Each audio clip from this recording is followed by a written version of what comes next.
Welcome to the podcast, Happy and Single. I'm your host, Joseph Anderson. You can find me on Instagram at the It's Possible Guy. You can find our podcast Instagram at Happy and Single. And today is episode 68, and it's entitled, Why Does Being Single Feel Like Groundhog Day? Now, if you guys know the movie I'm referring to, I'm guessing by now most of you have seen it. I think it was the mid-'80s or so that Groundhog Day came out. And in the movie, there's a character, Bill Murray, and he wakes up every morning to find it's the same day, Groundhog Day.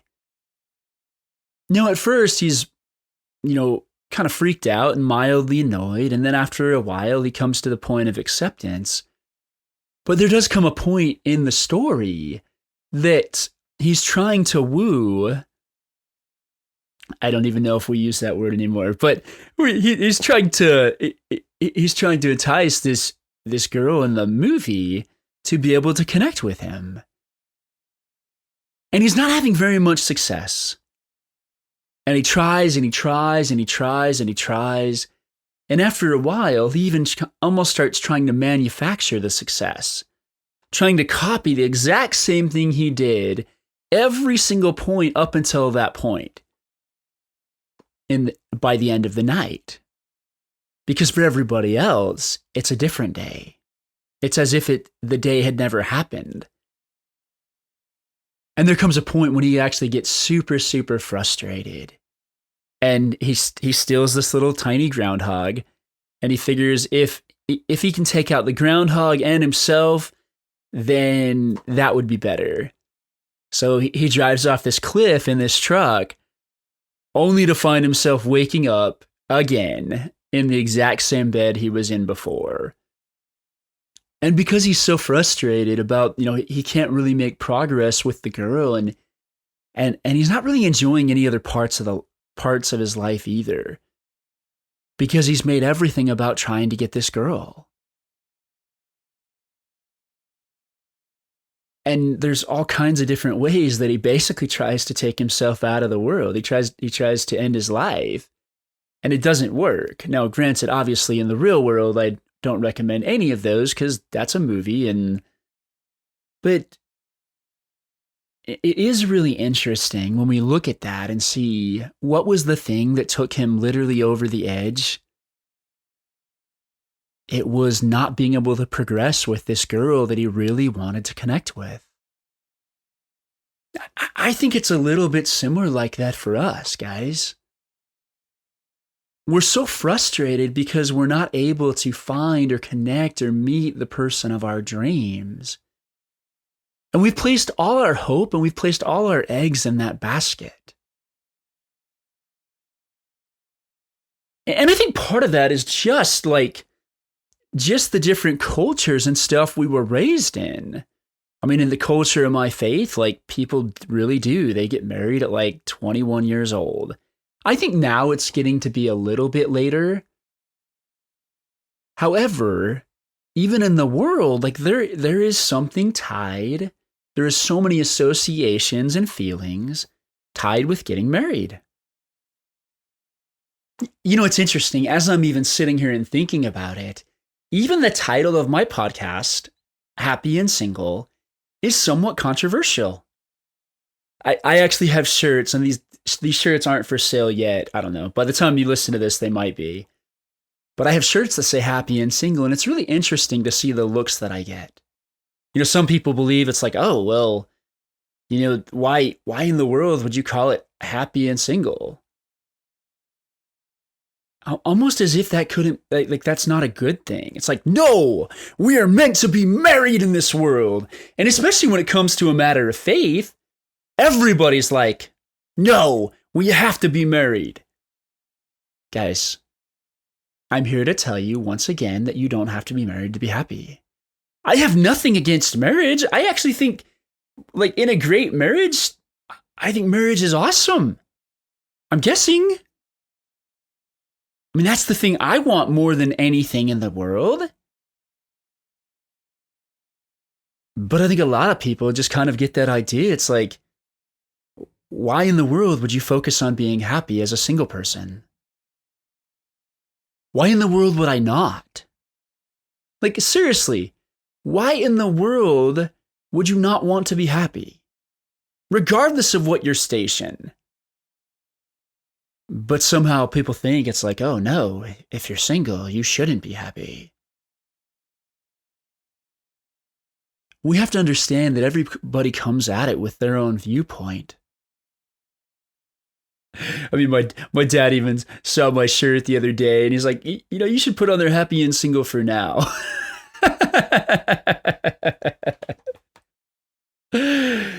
And I think the reason I find that funny is, he's got great intentions, but he gets it. He looks at that shirt and he's like, Joseph, like, we're not meant to be single for this life. Well, yeah, we kind of are. We are meant to be single until we get married, because that's the way it works. If we were meant to be married the second we came into this life, then we would be married. So maybe it's actually okay. I mean, I think the only person that really, even Adam and Eve probably had a little bit of time before they got married. I don't know. I have no idea. But it's okay, guys. Like, you are meant to be single until you're meant to be married. And I think the more that we start making that okay in the world, like, I never really realized that this is actually more of a revolution than I thought it was. I never realized how big the stigma was in the world that single people can't be happy. And I'm just sitting here laughing just because, like, I get some funny looks sometimes when I wear the shirt, and other people are like, oh, that's awesome.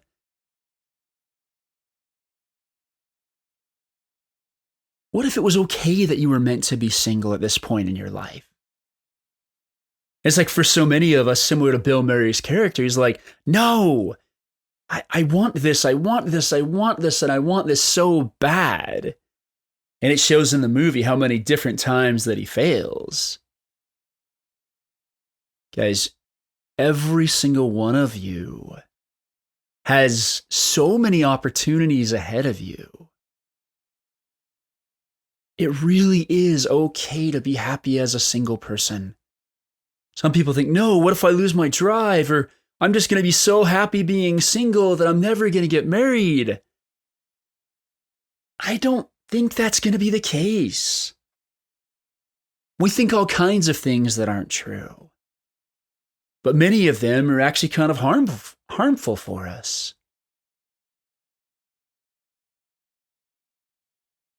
It's interesting because, in the movie Groundhog Day, it's not until Bill Murray's character, which is ironically named Phil, similar to Phil the Groundhog,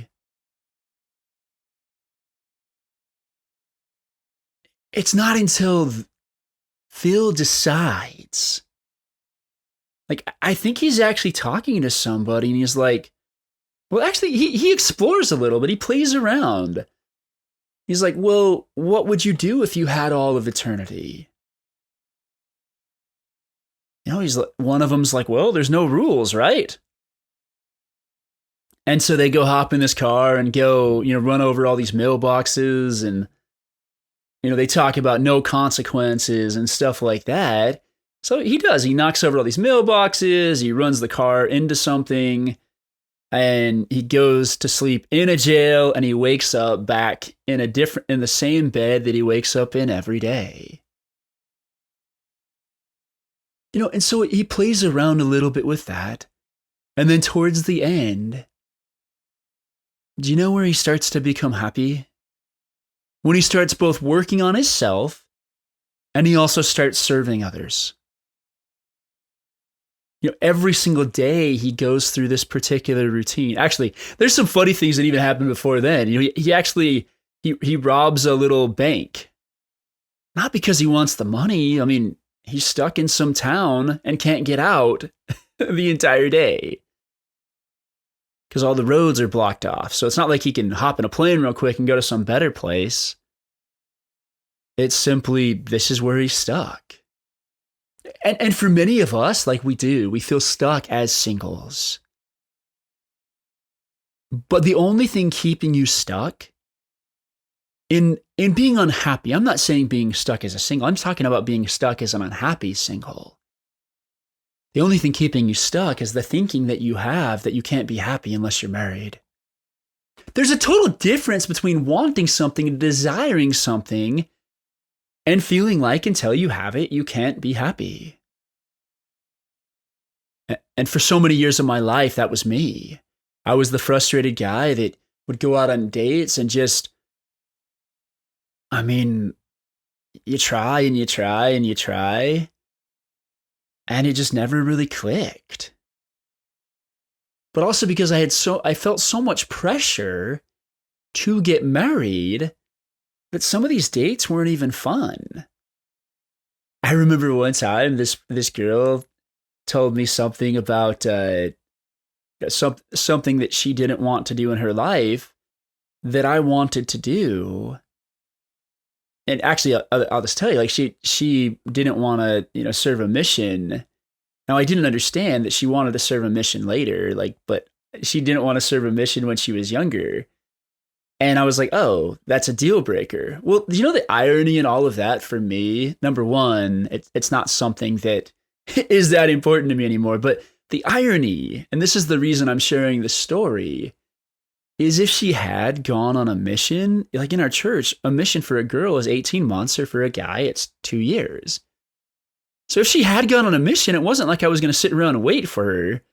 So this thought, just like looking back, it made absolutely no sense why I had it. I think all of us are trying to figure stuff out. And sometimes we look back at our lives and we realize, oh my goodness, what was I thinking? Hey, anytime you look back and realize, what was I thinking? It just means you've grown. That's all, guys. That's all it means. It just means that you've grown as a person. You've grown as an individual. And it's okay. Like, we got to stop beating ourselves up for things in the past that we didn't know we were doing. But coming back to this movie, so he tried some fun stuff, some a little bit reckless stuff, because there was no tomorrow. There were no consequences. He could do whatever he wanted. And then he starts, like I said, focusing on himself and focusing on others.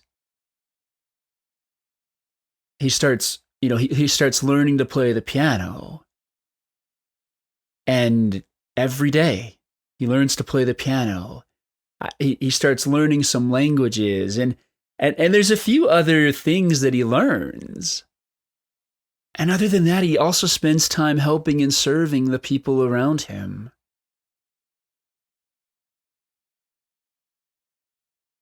It's amazing. When we stop taking the focus so much on where we think our unhappiness lies, how happy we can truly be. I mean, I tell people, like, up until about 4 years ago, I was super frustrated as a single person. I guess it's closer to 4.5 now, but I was frustrated. Things weren't working. But it was just because I thought I had to be married to be happy. And since then, not that much has changed in my life except the fact that I am very happy as a single person. I truly am, guys. Like, I really enjoy my life. I've spent, much more time in that period with my nieces and nephews who live like halfway across the country. I've developed certain talents. I've focused more on writing a book that I'm writing. Like, there is so much that you can do. So much that you can do. So it only feels like Groundhog Day because we're making the same choices, guys. It only feels like Groundhog Day because we're saying, oh no, I have to have these things in order to be happy. And I'm here to tell you, you don't. Like, you honestly, truthfully don't have to have the things in your life you think you want in order to be happy. I mean, what if your life, I just want you to imagine, and I know this isn't going to happen, but I just want you to imagine for kicks and giggles that nobody's married in the entire world. Nobody's married, nobody's dating, everybody is entirely just single. Well, number one, there would be no stigma for having to be married to be happy. Number two, what would you do? I mean, if dating was literally taken off the table and you didn't have to worry about spending all your time focusing on engaging with the opposite sex, what would you do?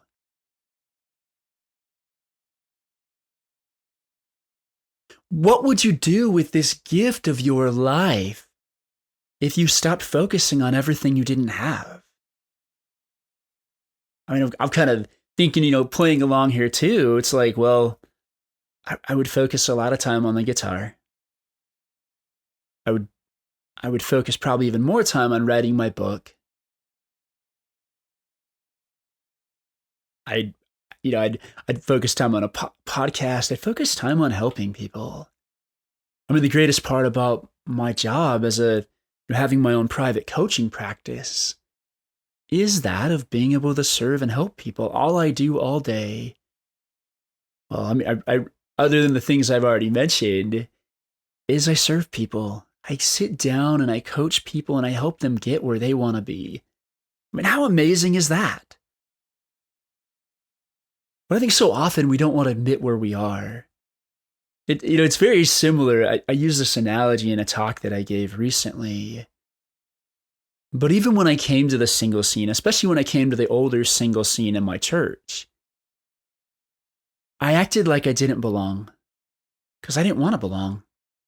It was like, no. You guys are all a little bit older in the church and not married, but not me. I'm just visiting, kind of like in the Monopoly game where they have the part of jail and then just visiting is on the edge of that. Now, I'm not comparing singlehood to jail, just to clarify.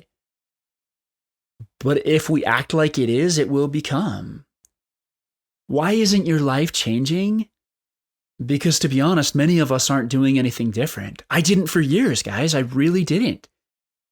I mean, there are things that strike me now that have made so much more sense to me. But before, I just did the best I knew given my thinking at the time. It's like one single insight can change our lives. You're not generally going to go from miserably single to happily married. You possibly might go from miserably single to miserably married, but you're not going to go from miserably single to happily married. I think there's almost this evolution that happens. We go from miserably single to accepting single to loving single to then, because once you're a happy single person, as long as you marry another happy married person, or another happy single person, then once you get married, you're going to have a lot of happiness in that relationship. Are there going to be challenges? Absolutely. I mean, and that's the other thing about being single. Like, we face certain challenges right now as we are. But the second that that's okay, the second that we stop focusing all of our time and attention on just getting out of being single, the happier we're going to be. It really doesn't work that way, guys. Like, you really don't. You've probably seen somebody that's been miserable as a single person and then they got married and they're still miserable as a married person. You've probably experienced that. Or hey, you might even have done that in your own life. You're like, man, I hate being single. And I know this is a horrible decision to go marry this person, but it sure beats being single. And then you got married to that person. It was actually worse than being happily single.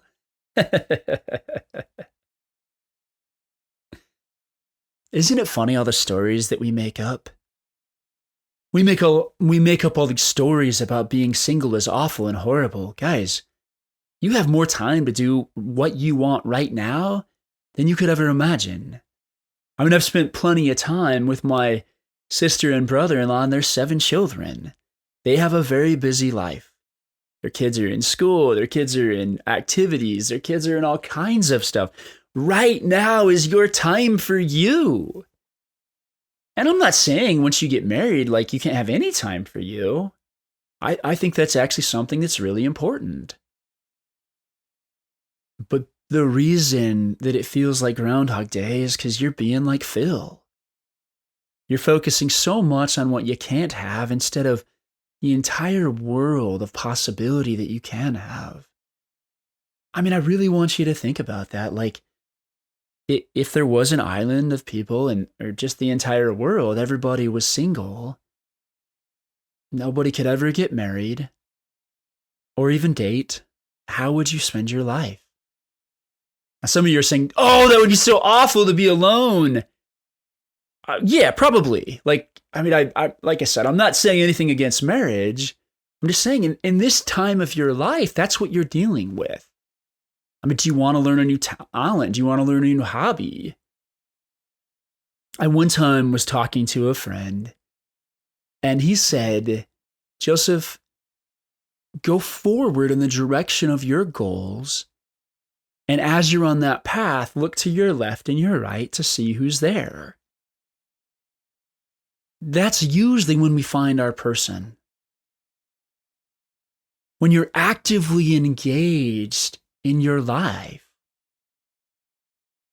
There's a scripture in a book called the Doctrine and Covenants, and in a place called section 58, verse 27, it says, Verily I say, men should be anxiously engaged in a good cause, and do many things of their own free will, and bring to pass much righteousness. Guys, that's it. Actually, there's another one I just noticed after that, and it says, For the power is in them, wherein they are agents unto themselves, and inasmuch as men do good, they shall in no wise lose their reward. I don't know why you're single, other than it's right now in this moment, it's where you're meant to be. Oftentimes, there are certain lessons and things that we learn and that we need to learn before we enter that stage of marriage. Now, some of you are thinking, okay, well, now I got to list every single thing I've got to fix about myself in order to find my perfect person. That's not what I'm saying. What I'm saying is go out and create the life and the world that you desire and want. I remember in another conversation, and this truthfully happened, I was cold calling a bunch of different business professionals, and this one happened to be in California. And I called him up and we talked, and he said something really interesting to me. He said, Joseph, maybe you're single at this stage in your life because you couldn't complete your mission otherwise. Now, guys, honestly, I want to tell you that was the worst advice I have ever gotten, but it actually wasn't. Because what am I doing right now? I'm talking to a bunch of single people. And yes, there will be a time that I can still share stuff about singles to single people. But I've gotten so much more depth, so much more understanding, interacting with people. And it's interesting because the more that I allow myself to connect with people, the more I care about them. When I stopped acting like I was better than every single person out there, and I know that sounds really bad, guys, but I'm just being honest. Meaning kind of like, oh, I'm just visiting single land. I'm not actually here. This isn't my place. This is your place. I'm just traveling through. And you keep walking in circles because you know you are there and you're just afraid to build roots. Because, guys, you just don't want to admit it. you don't want to admit that, oh my goodness, I'm single. Because deep down, I don't think it's what any of us really want. Like, yeah, when you're actually, I mean, to be honest, I've never really wanted to be single my entire life.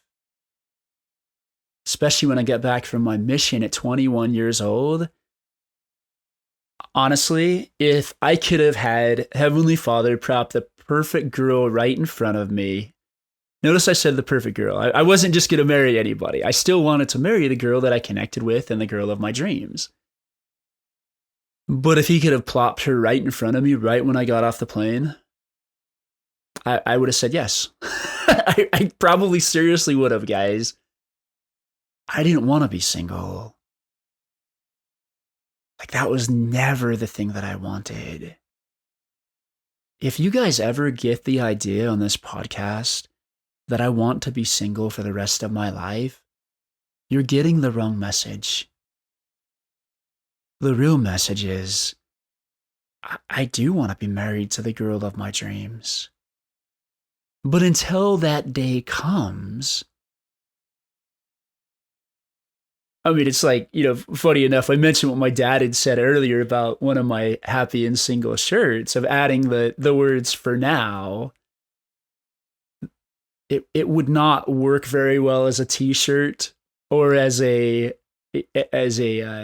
name for a podcast, but it would really share how I feel. I'm happy and single for now. But I don't know how long now is going to be. And so I might as well build roots here. I might as well say, okay, cool. Well, if I am going to be single, what am I going to do? How am I going to spend my time? And gradually I've actually started acting like, okay, cool. I'm single. How am I going to spend my time? Well, I've been working on that book for 11 years and I finished the first draft. I really want to spend time on that each day. And so it finally made sense to block out in my calendar the first hour of each morning from 8 to 9 of writing for 45 minutes. Then it's like, okay, how else do I want to spend my day? Well, I really enjoy doing group calls, and I also enjoy listening to trainings and other coaching programs to help me become a better coach. Okay, well, let's do that. And so the rest of my morning, I generally focus on those things. Well, I really want to play the guitar and actually want to write an album. Well, okay, what if we took lunch and then after lunch we spent, an hour or so playing guitar and writing an album? Well, what about after that? Well, after that, I probably should spend at least a little bit of time, building my business and focusing on, increasing my private coaching practice. Okay, so let's do that. Well, funny enough, like oftentimes we tell ourselves we can't do something. Even though I've worked for myself for years, for whatever reason, I told myself that there were way more important things than writing my book. But then one of my mentors, Richard Paul Evans, he helped me understand, like, books create revolutions. I mean, countless books have done countless things. I mean, the Book of Mormon, it helped initiate the Church of Jesus Christ of Latter-day Saints. I mean, countless other books have done all kinds of things. So when I was thinking, oh, my book's not that important, I was wrong. And you know what's amazing? Since I started really, really spending time focusing on my book, I love it. I love the aspect of writing it. I love the process of creation that I get to be a part of. Especially as a single person. I mean, and maybe you have kids, so it might be slightly different. I don't have any children. But you get to decide what it is that you want to do in your life. You get to decide. You don't have a spouse or anything else telling you what you can or can't do. And I don't know if that's really a thing, but I hear from some married people that is a thing. So I can't really speak to that until I actually get married. eventually, you can set up your day any way you want. And just because somebody's day works the way it does for them doesn't mean it works for you. Everything comes with, every season of life comes with different opportunities and different challenges. What if you could just accept the fact, okay, cool, I'm single. All right, let's go work on all the really cool stuff that I want to work on. Because what happens often is we get distracted by our thinking of, oh, but I'd love to be married. I would love to be married, and I would be having such a good time, and I'd be doing this, and I'd be doing this other stuff, and we'd be walking on the beach. And guys, I've seen enough married people to know that that is not often the case. We think about all the best parts of married life that we would love to experience. We don't think about all the hard and challenging parts of married life that we wouldn't love to experience. But they both come together. My whole point in this podcast is helping you learn to be happy where you stand and accepting it. Acceptance brings power. It's like the part at the end of the Harry Potter movie where he basically tells this, the little snitch in his hand that he's going to die. And it had basically been given to him and told when it was the end that it would open. And he says, hey, I'm going to die. And it opens. Well, there's a power in accepting. Like, we try so hard to fight off these thoughts of, oh, well, I shouldn't be single. I shouldn't be in this place. There is a power in acceptance. And repeat after me. I am single. I'm just messing with you. But honestly, there is a power in that acceptance. There's a power in understanding and knowing and just saying, hey, this is where I'm at. Because it's not until we really accept where we're at that we can really decide where we want to go. It's like if I'm actually in Arizona and I pretend that I'm in Florida, the maps really aren't going to do me very good. But the thing to remember is you always have your guidance. You always have the spirit, that inner voice, that still small voice inside each of you to guide you. So today, I want you guys to, once again, sit down. And I want you to think about, what is the life that I would create if I knew I was going to be single for the next year? So go ahead and do that, and remember, the sooner that you accept where you're at and follow the inner voice and the spirit in the direction that you're given, hopefully the sooner your Groundhog Day ends. Now, if you've made it to this point in the podcast, I'd like to invite you to go ahead and subscribe to the podcast. I don't know how you got here, but that way, if you ever want to get back here again, it's right there for you in your subscriptions. And if you haven't already joined us, one of the really cool things that I do that's free for anyone that would like to participate is each Monday morning at 10 a.m. Arizona time, I host a group coaching call for Happy and Single. Anyone is welcome to come on, and you can even receive a little bit of one-on-one coaching time with me, depending on how many people are in the call. Now, every now and then that schedule changes, so you can go to the website happynsingle.com to be able to look at the schedule and also to be able to find the link to the Zoom room. Now, at the same time, if you would prefer a more one-on-one type of coaching experience where you can sit down and share your hopes and dreams and just kind of the stuff going on in your world, then there's another option available for you as well. Now, the bulk of my business is actually doing one-on-one coaching. If that's something you're interested in exploring, I've got a few spots open in my coaching practice, you can just message me on Instagram at the It's Possible Guy, and we can sit down and have a chat. And it doesn't matter where you're at in the world. I've worked with people across the world. I do everything over Zoom, so it actually makes it pretty easy. Thank you guys so much again for listening. And go out and live your adventure. Thank you.